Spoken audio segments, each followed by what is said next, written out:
Hello friends, आज हम लोग एनसीईआरटी एग्जाम्पलर बुक के 11th क्लास के बुक का प्रोबेबिलिटी चैप्टर यानी आपका 16वां चैप्टर है उसके प्रॉब्लम्स को देखेंगे। इससे पहले मैंने प्रोबेबिलिटी के बेसिक कॉन्सेप्ट से संबंधित वीडियो डाल रखा है, उसे पहले देखें। उसके बाद इस चैप्टर के क्वेश्चंस को हम लोग केवल करेंगे नहीं, उसको समझेंगे कैसे करना है, क्योंकि क्वेश्चंस तो बना हुआ आपको कहीं भी मिल जाएगा, पर हम लोग इस वीडियो में इन डिटेल देखेंगे कैसे करना है और समझने का प्रयास करेंगे। चलिए क्लास स्टार्ट करते हैं। देखिए पहला क्वेश्चन इसमें है, if the letters of the word algorithm are arranged at random in a row, what is possibility the letter GOR must remain together as a unit। ठीक है, चलिए इसको देखते हैं।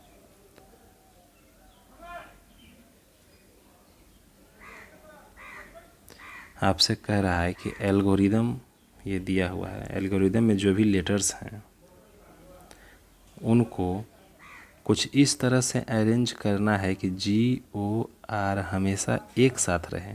ठीक है, तो उस तरह के जितने भी लेटर होंगे एल्गोरिदम के लेटर्स को यूज करते हुए जितने भी वर्ड्स बनेंगे जिसमें GOR हमेशा साथ रहेगा, उसका प्रोबेबिलिटी क्या है। ठीक है, तो पहले तो ये देखिए कि एल्गोरिदम में कितने लेटर्स हैं, तो आप लोग काउंट कीजिए 1 2 3 4 5 6 7 8 9 लेटर्स हैं। तो परमुटेशन कम्बिनेशन में आप लोगों ने देखा होगा कि जितने लेटर होते हैं 9 लेटर्स हैं, तो टोटल वर्ड्स कितने बन सकते हैं, 9 फैक्टोरियल तरीके से वर्ड्स बन सकते हैं, यानी कि 9 फैक्टोरियल हो गया इसका टोटल पॉसिबल वर्ड्स। ये हो गया सैम्पल स्पेस आपका। और फिर कह रहा है कि GOR जब हमेशा साथ रहेगा, देखिए GOR इसको मान लीजिए कि ये 1 यूनिट है, इसको ले लीजिए कि ये 1 ही यूनिट है। अब देखिए कितने लेटर हो जाएंगे, अगर GOR तीनों को मिला के 1 यूनिट लेंगे तो कितने लेटर हो जाएंगे, 1 2 GOR तो पूरा एक ही है, तो 3 4 5 6 7। अब कितने लेटर बचे, 7 लेटर, यानी कि 7 फैक्टोरियल तरीके से हम लोग इन लेटर्स को अरेंज कर सकते हैं। ठीक है, ये हमारा क्या है, फेवरेबल आउटकम्स। ठीक है, अब प्रोबेबिलिटी क्या होता है, number of favourable outcome upon number of sample space.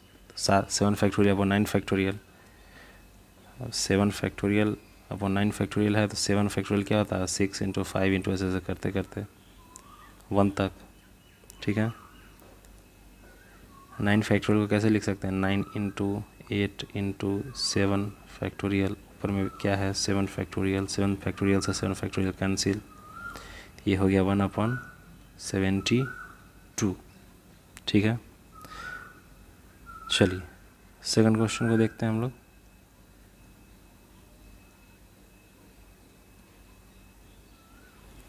Second question है, 6 new employees, 2 of whom are married to each other, 2 of whom are married to each other are to be assigned 6 desks that are lined up in a row। ठीक है, रो में है। If the assignment of employees to desk is made randomly, what is the probability that married couples will have non-adjacent desk। अब देखिए 6 desk है जो row wise है। दूसरा सवाल देखिए, इधर किया हुआ है मैंने, दूसरा सवाल। अब देखिए दूसरे सवाल में बोल रहा है कि 6 डेस्क है इन अ रो। इसको हालांकि मैंने कॉलम में दिखा दिया, लेकिन कोई दिक्कत नहीं है। इन अ रो 6 डेस्क हैं, 1 से लेकर 6 तक हैं। अब इसमें कह रहा है कि 6 लोग हैं, 6 पीपल, और उसमें से 2 कपल है, यानी मान लीजिए कुछ भी 2 लोग कपल में हैं, बाकी लोग ऐसे ही हैं, 2 लोग कपल हैं। तो सवाल ये कह रहा है कि कपल्स जो हैं उनको साथ नहीं बैठना है, इस तरह से बैठना है कि कपल्स साथ ना बैठे, कोई भी दोनों में से कोई भी कपल, 2 कपल यानी 4 लोग हो गए। ऐसा देखिए दो कपल हैं, यानी कि एक कपल ये है, मान लीजिए एक कपल ये हैं, 4 लोग, 2 लोग और टोटल 6 लोग हैं। तो कपल्स को इस तरह से बैठना है कि वो लोग साथ में ना बैठें। तो कितने तरीके से वो लोग बैठ सकते हैं, पहले तो टोटल देख लीजिए, टोटल कितना तरीका होगा बैठने का। टोटल तरीका सैम्पल स्पेस आपका हो जाएगा, चूँकि 6 सीट है, 6 डेस्क है, तो 6 फैक्टोरियल हो जाएगा टोटल। ये टोटल हो गया आपका सैम्पल स्पेस एक तरह से, ठीक है। अब कपल किस तरह से बैठ सकते हैं, अब देखिए कोई भी कपल किस तरह से बैठ सकता है। या तो ये दोनों सीट पे बैठेगा, देखिए यहाँ पे मैंने लिखा है 1 2 सीट पे बैठेगा, या 2 3 सीट पे बैठेगा, या 3 4 सीट पे बैठेगा, या 4 5 सीट पे बैठेगा, या फिर 5 6 सीट पे बैठेगा। यानी कितने तरीके हो गए। एक पहले वाले कपल को मान लीजिए AB कपल है, तो AB कैसे बैठ सकता है, 1 2 सीट पे बैठ सकता है, या 2 3 सीट पे बैठ सकता है, या 3 4 पे, या 4 5 पे, या 5 6 पे। कितने पॉसिबिलिटीज़ हैं, 5। तो ये आ गया 5। अब देखिए मान लीजिए मैं बोल रहा हूँ कि 1 2 पे बैठ सकता है, 1 2 पे AB बैठ सकता है। कितने तरीके से बैठ सकता है, या AB इस तरह से बैठ सकता है, या BA इस तरीके से बैठ सकता है, ठीक है। तो उसके होगा 2 तरीके। अब बाकी अगर एक कपल है तो 2 सीट ले लिया, बाकी सीट कितने बचे, 4। तो 4 लोग कितने तरीके से बैठ सकते हैं, 4 फैक्टोरियल तरीके से। अब इसमें आपके मन में ये सवाल आ रहा होगा कि दूसरा वाला जो कपल है उसके लिए तो कुछ लिए नहीं। तो अब देखिए दूसरा वाला कपल कहाँ बैठता है, हमें उससे कोई मतलब नहीं है। सवाल में है कि कोई भी कपल साथ ना बैठे, इस तरह से बैठाना है। तो हम लोग पहले निकालेंगे कि कोई भी कपल साथ बैठ ले, ठीक है। उसके बाद टोटल सैंपल स्पेस में से उसको डिवाइड कर देंगे। देखिए 2 तरह के सवाल है, एक है कि कोई भी कपल साथ ना बैठे, और दूसरा है कि कोई भी कपल साथ बैठ जाए। तो दोनों एक दूसरे के कॉम्प्लीमेंट्री हैं, यानी कि टोटल सैंपल स्पेस में से एक को घटाएंगे तो दूसरा मिल जाएगा, ठीक है। तो हम लोग अभी ये निकाल रहे हैं कि कोई भी कपल साथ बैठ जाए। तो हमने मान लिया ये कपल AB और CD मान लिया कपल है आपका, AB को हमने मान लिया कि साथ में बैठा दिए, तो 240 पॉसिबिलिटी है जब कोई भी कपल साथ में बैठ जाए, ठीक है। तो कितने तरीके से कोई भी कपल साथ में नहीं बैठेगा। Total 6 factorial is equals to 721 sample space है। सैंपल स्पेस में से उसका कॉम्प्लीमेंट्री यानी कोई भी कपल साथ में बैठ जाए घटा देंगे, तो ये जो आ गया कोई भी कपल साथ में ना बैठे उसके पॉसिबल वेज ऑफ अरेंजमेंट है। तो प्रोबेबिलिटी क्या होता है, number of favourable outcome upon total number of sample, total number of outcomes in sample space. Favourable है 480 वेज, टोटल वेज कितने हैं 720, 2/3 हो गया प्रोबेबिलिटी। चलिए थर्ड क्वेश्चन को देखते हैं।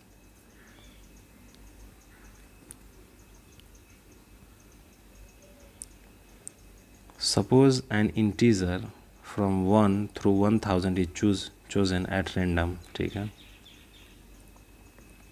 अब क्या करा, 1 से 1000 तक कोई भी इंटीजर लेते हैं तो उसका क्या प्रोबेबिलिटी है कि इंटीजर मल्टीपल ऑफ 2 होगा और मल्टीपल ऑफ 9 होगा। चलिए इसको करते हैं। 1 से 1000 तक हमारे पास नंबर है और हम रैंडमली अगर किसी भी नंबर को उठाते हैं तो उसका क्या प्रोबेबिलिटी है कि वो चाहे तो 2 से कट जाएगा या फिर 9 से कट जाएगा, दोनों में से किसी से भी कट जाए, ठीक है। इसको हम लोग देखते हैं। अब देखिए 1 से 1000 तक नंबर है, 2 से डिवाइड होने वाले नंबर क्या होंगे 2 4 6 8 10 1000, ठीक है। अब हमें देखना है कि 2 से 1000 तक जो नंबर है वो कितने नंबर हो गए। 2 आप ले लीजिए, जस्ट कॉमन ले लीजिए समझने के लिए।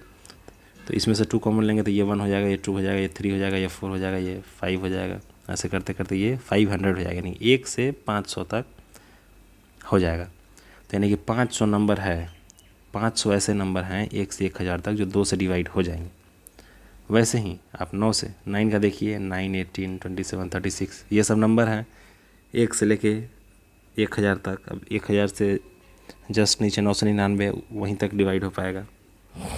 लार्जेस्ट नंबर है बिटवीन 1 and 1000 जो 9 से डिवाइड हो सकता है। अब इसमें सब में 9 कॉमन ले लीजिए तो 1 2 3 4 ऐसे 111 तक आ गया, यानी कि 111 ऐसे नंबर हैं 1 से 1000 तक जो 9 से डिवाइड हो जाएंगे।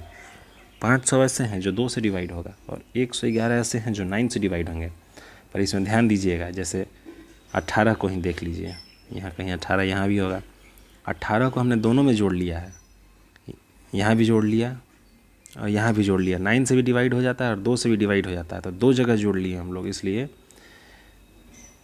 2 × 9 का जितना भी मल्टीपल है, जैसे 2 × 9 18 हो गया, इसमें फिर 2 से गुना कर दीजिए, फिर 2 × 9 × 3 कर दीजिए। तो इसको हम लोगों ने यहाँ भी जोड़ लिया है और यहाँ भी जोड़ लिया, 2 बार जोड़ लिया है, तो उसको एक बार तो घटाना पड़ेगा। तो इसीलिए 2 का और 9 का जो मल्टीपल होता है यानी 18 के जो भी मल्टीपल नंबर्स हैं, जैसे 18, 36, 54 से लेके 990 तक, इससे बड़ा कोई नंबर नहीं होगा 1000 से छोटा जो 18 से डिवाइड हो सके। तो यहाँ से यहाँ तक ये सब जो नंबर है इसको हम लोगों ने 2 से डिवाइड होता है और 9 से भी डिवाइड होता है, इसलिए दोनों जगह पे जोड़ लिया है। तो एक बार तो घटाना ही पड़ेगा। घटाने के लिए पहले हमें जानना पड़ेगा कि 18 के कितने सारे मल्टीपल्स हैं 1 से 1000 के बीच में। तो 18 के मल्टीपल्स हम लोगों ने यहाँ निकाल लिए हैं।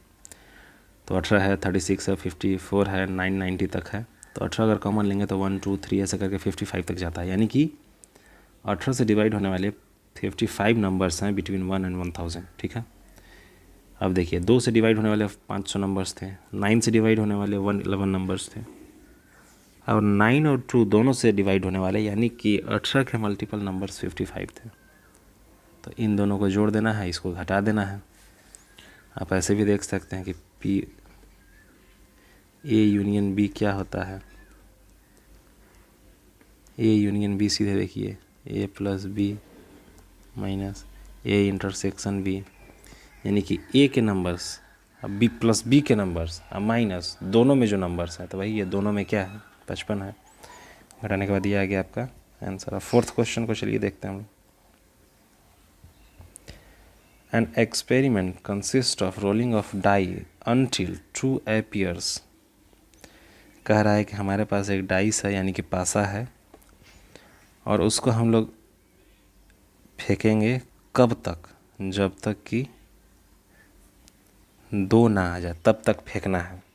अब देखिए ये वाला सवाल दिया हुआ है, इसमें कह रहा है कि सैंपल स्पेस निकालिए, यानी कितने पॉसिबल आउटकम्स है जब kth टाइम में kth रोल में 2 आ गया है। यानी ये चलिए वहाँ देखते हैं। अब देखिए कह रहा है कि वैसे पासा है हमारे पास, इसको रोल किए, तो कह रहा है कि kth टाइम में 2 आया है, kth टाइम में ही आया, और सवाल में यह है कि पासा को तब तक फेंकेंगे जब तक 2 ना आ जाए। और फिर अगले ही लाइन में ये कहा है कि kth टाइम में 2 अपीयर हो गया है। ठीक है, यानी कि 1 से k-1 टाइम में 2 नहीं आया है और kth टाइम में 2 है, क्योंकि इससे पहले अगर 2 आ जाएगा तो फिर पासा को फेंकेंगे ही नहीं। सवाल में ही दिया हुआ है कि 2 तभी तक फेंकेंगे जब तक, पासा को तभी तक फेंकेंगे जब तक कि 2 अपीयर ना हो जाए, और 2 आया है kth टाइम में, यानी कि 1 से k-1 टाइम्स तक 2 नहीं आया है। तो 2 नहीं आया है तो 2 के अलावा क्या हो सकते हैं 1, 3, 4, 5, 6। ठीक है, तो एक टोटल कितना है, ये लोग ये सब 5 है। तो मतलब कि k-1 टाइम्स तक, k-1 टाइम्स तक पाँचों में से कोई भी आ सकता है, कोई दिक्कत नहीं हमको। और ये जो kth टाइम है वहाँ पे 1 ही आएगा। ठीक है, तो पाँचों में से कोई kth टाइम तक 5 के पावर k-1 और 1 तो 1 में हो जाएगा। ठीक है, तो ये हो गया आपका फेवरेबल आउटकम। ठीक है, पहले वाले केस का। अब 4th में ही दूसरा सवाल है, देखिए उसको। How many elements of sample space corresponding to the event, sample space निकालना है, corresponding to the event that 2 appears not later than kth roll of the dice. यानी कि कह रहा है कि जब हम पासा को फेंकेंगे तो kth टाइम के बाद 2 नहीं आना चाहिए, यानी kth टाइम या kth टाइम से पहले तक 2 आ जाए, उसका सैंपल स्पेस क्या होगा। यानी हो सकता है पहले बार में ही 2 आ जाए, या हो सकता है 2 बार में आए, या 3 बार में आए, या 4 बार में आए, या फिर k बार में आए, लेकिन k से ऊपर नहीं जाना चाहिए। पहले वाले सवाल में था कि केथ टाइम में ही 2 आता है, अब दूसरे वाले सवाल में है कि केथ टाइम या केथ टाइम से पहले तक कभी भी 2 आ जाए तो उसका sample space, number of sample space निकालना। ठीक है, अब देखिए जैसा कि मैंने कहा कि हो सकता है कि पासा पहले बार में ही 2 दिखा दे। ठीक है, पहला ही बार फेंके थे और 2 आ जाए तो उसका क्या होगा सैंपल स्पेस, पहले बार में ही 2 आना है तो फिक्स है कि पहला बार में ही 2 आ गया तो एक ही सैंपल स्पेस होगा। अब हो सकता है कि पहली बार में 2 नहीं आया, तो पहली बार में 2 नहीं आया तो 2 नहीं आया तो क्या आ सकता है 1 3 4 5 6 कुछ भी आ सकता है, यानी पाँचों में से पहली बार में कुछ भी आ गया। 2 बार में क्या आया, 2 बार मतलब सेकंड टाइम में अगर 2 अपीयर हुआ है पासा में, यानी पहली बार में इन पाँचों में से कोई आया होगा, फिर दूसरी बार में 2 आया होगा, तो नंबर ऑफ सैंपल स्पेस दूसरी बार का ये हो गया। अगर 3 बार में 2 आया है तो पहली बार में 2 नहीं आया, तो 2 नहीं आया तो 1 3 4 5 या 6 आया होगा, तो 5 आउटकम्स हो सकते हैं, फिर दूसरी बार में 5 आउटकम हो सकते हैं, तीसरी बार में तो आ ही गया 2। वैसे ही केथ टाइम में अगर आया होगा 2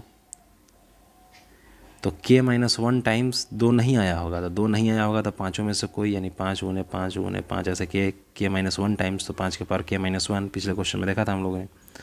अब क्या करेंगे कि ये जितने सैंपल स्पेस हैं सबको ऐड कर देंगे, ऐड कर दिए यहाँ पे 5 + 5 स्क्वायर प्लस 5 क्यूब ऐसे कर करके केथ टाइम तक। ठीक है, ये फर्स्ट टाइम का है सैंपल स्पेस, ये सेकंड टाइम का, ये थर्ड टाइम का, वैसे केथ टाइम का सैंपल स्पेस, ये सेकंड का है, सॉरी। ठीक है, ये सेकंड टाइम का सैंपल स्पेस है, अगर 3 बार में आया तो इसका सैंपल स्पेस ये है, 4 बार में आया तो ये है, केथ बार में आया तो ये है। अब ये जीपी बन गया 5 + 5 स्क्वायर प्लस 5 क्यूब प्लस 5 के पावर 4 प्लस ऐसे ऐसे करके 5 के पावर k-1 तक। अब नंबर ऑफ टर्म्स इसमें कितने हैं, जीपी का क्या होता है, पहले तो समेसन, सम का फार्मूला क्या होता है जीपी का, जीपी के ऐड करने का क्या होता है फार्मूला, चलिए यहाँ देखते हैं।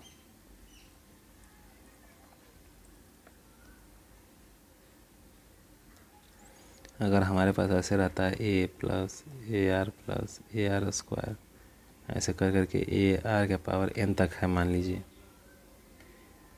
तो सम ऑफ जीपी का क्या होता है a × R⁴ n -1/r -1। r क्या है कॉमन रेशियो, इसमें कॉमन रेशियो क्या है, इस वाले में 5 है कॉमन रेशियो। ठीक है, a क्या है 5 है। ठीक है, n क्या है नंबर ऑफ टर्म्स है। ठीक है, तो नंबर ऑफ टर्म्स हमारा जो डिज़ायर्ड ये जो जीपी है इसमें नंबर ऑफ टर्म्स कितने हैं k-1 टर्म्स है, तो वही हो गया a × कॉमन रेशियो r के पावर k-1 -1/r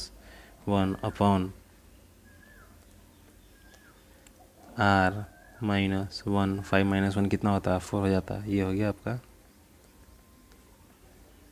आंसर। ठीक है, अब नेक्स्ट क्वेश्चन को देखते हैं।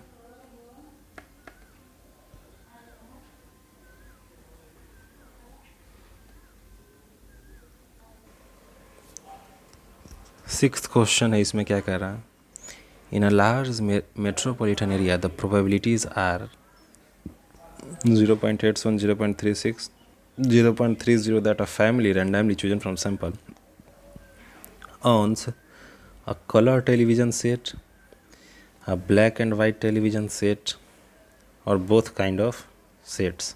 ठीक है, ये दिया हुआ है 3 केसेस के लिए प्रोबेबिलिटी। अब बोल रहा है कि what is the probability that a family owns either any one or both kind of set, यानी कि चाहे तो उसके पास कलर टीवी है या फिर ब्लैक एंड वाइट टीवी है या फिर दोनों है बोथ।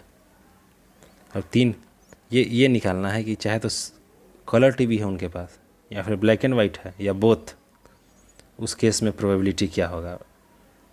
ठीक है, तो इसको यहाँ देखते हैं।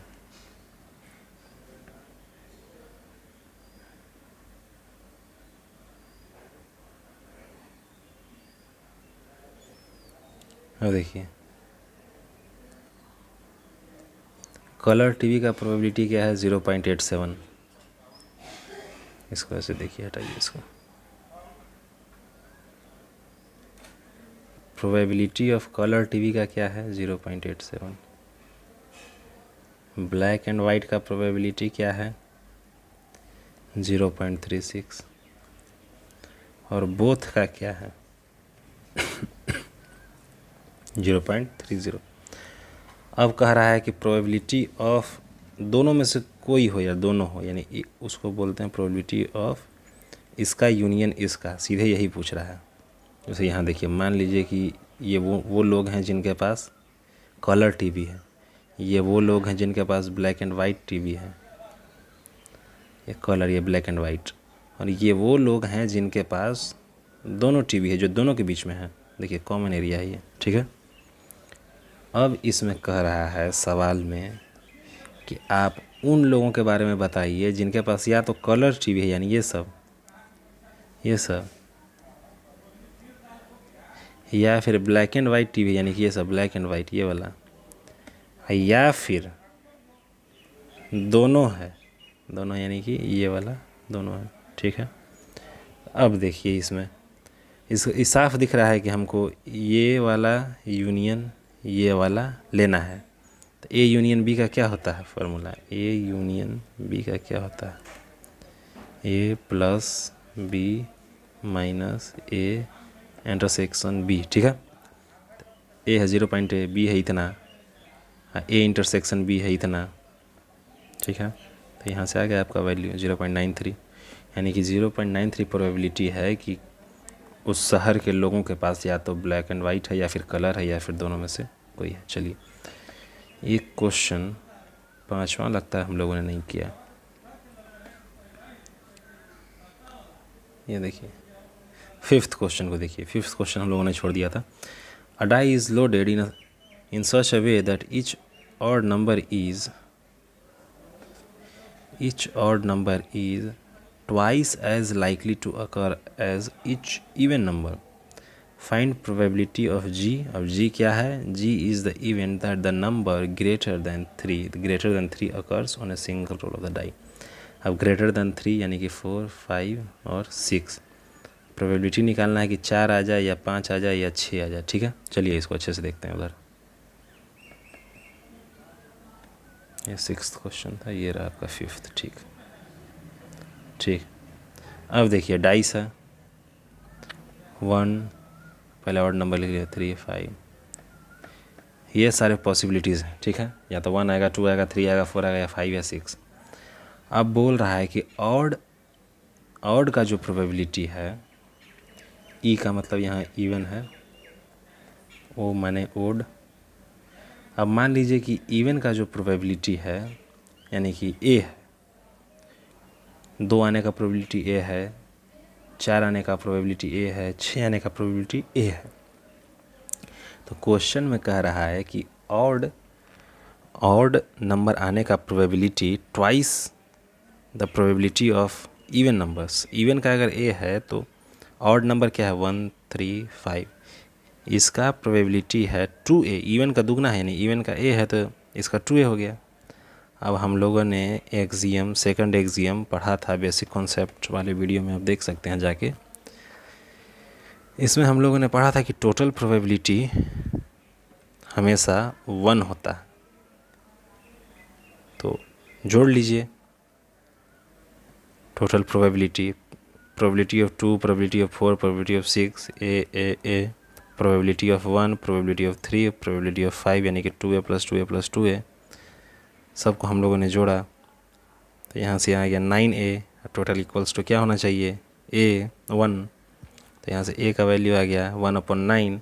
अब हमसे पूछा जा रहा है कि 3 से ज़्यादा नंबर आने का प्रोबेबिलिटी क्या है। तो 3 से ज़्यादा नंबर कौन कौन से हो सकते हैं, 4, 5 या 6। अब ठीक है, अब हम लोगों ने निकाल लिया कि a का वैल्यू हम लोग निकाल चुके हैं। तो a क्या था, प्रोबेबिलिटी ऑफ इवन नंबर, 2, 4, 6 आने का प्रोबेबिलिटी क्या हो जाएगा, a के बराबर यानी 1/9, ठीक है। अब ऑड नंबर का आने का प्रोबेबिलिटी क्या हो जाएगा, ट्वाइस इसके ट्वाइस यानी कि 2/9, ठीक है। अब 3 से बड़ा यानी कि 4, 5 और 6 का प्रोबेबिलिटी क्या हो जाएगा, तो पी ऑफ 3 से बड़ा नंबर का हमसे पूछ रहा है, यानी प्रोबेबिलिटी ऑफ 4 या 5 या 6, ठीक है। प्रोबेबिलिटी ऑफ 4 क्या हो जाएगा, यहाँ से देखिए 1/9, चूँकि इवन नंबर है। प्रोबेबिलिटी ऑफ 5 क्या हो जाएगा, 2/9, ऑड नंबर है। प्रोबेबिलिटी ऑफ 6 इवन है, इसलिए ये हो जाएगा 1/9। तो तीनों को जोड़ने के बाद क्या आ गया, 4/9। यही है आपका प्रोबेबिलिटी मोर देन 3 आने का प्रोबेबिलिटी, ठीक है। अब हम लोग 7th क्वेश्चन को देखते हैं। अच्छा क्वेश्चन है, उससे काफ़ी सारे कॉन्सेप्ट्स बनेंगे प्रोबेबिलिटी के। 7th क्वेश्चन में कह रहा है कि if A and B are mutually exclusive events, probability of A दिया हुआ है, प्रोबेबिलिटी ऑफ बी दिया हुआ है, तो आपको ये सब निकालना है, ठीक है। ए डैश निकालना है, बी डैश निकालना है, ए यूनियन बी निकालना है। चलिए देखते हैं।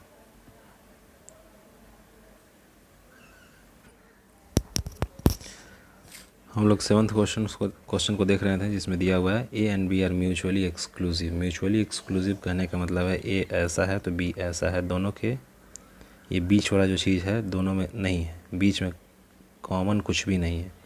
अगर ए कोई सेट है 1 2 3, तो बी सेट है 4 5 6, यानी कि दोनों के बीच में कॉमन एलिमेंट कुछ भी नहीं है। तो वैसे सेट्स को, दो सेट्स को म्यूचुअली एक्सक्लूसिव बोलेंगे। अब प्रोबेबिलिटी ऑफ ए दिया हुआ है, प्रोबेबिलिटी ऑफ बी दिया हुआ है, उसके बाद ये सारे क्वेश्चंस, 6 क्वेश्चंस हैं, वो देखने हम लोग को। चलिए हम लोग इसको देखते हैं बहुत ही अच्छे से। ये है, ये है आपका